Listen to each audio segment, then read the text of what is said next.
So you're telling me it's a matter of probability and odds? I was worried there was some chance involved. Only if one assumes that the person with the best hand always wins. And that's what you would call bluffing. You know the term. And you may have also heard that in poker, you don't play your hand. You play the man across from you.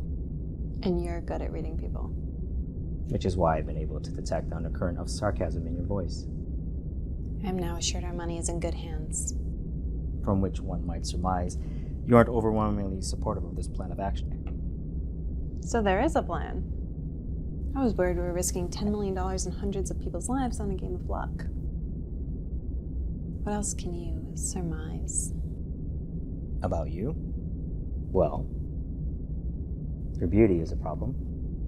You worry that you won't be taken seriously. As one can say of any attractive woman with 2 brain cells. True, but this one overcompensates by wearing slightly masculine clothing and being more aggressive than her female colleagues, which gives her a somewhat prickly demeanor and ironically makes her less likely to be accepted and promoted by her male superiors, who mistake her insecurity for arrogance. Now, I would normally have said only child, but by the way you ignored the quip about your name and your parents, I would go with orphan. All right.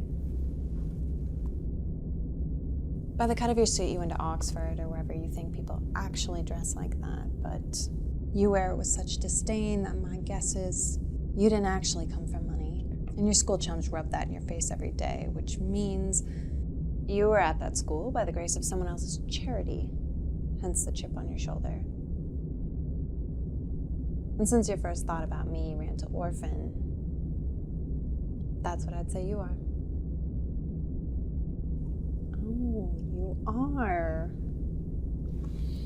I like this poker thing. Which makes perfect sense since MI6 looks for maladjusted young men who give little thought to discarding others in order to protect queen and country. You know, former SAS types with easy smiles and expensive watches. Rolex?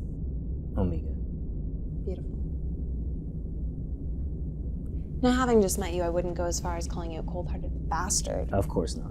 But it wouldn't be a stretch to assume that you think of women as disposable pleasures rather than meaningful pursuits. So, as charming as you are, I'll be keeping my eye on our government's money and off your perfectly formed ass. You noticed. Even accountants have imaginations. How was your lamb? Skewered. One sympathizes.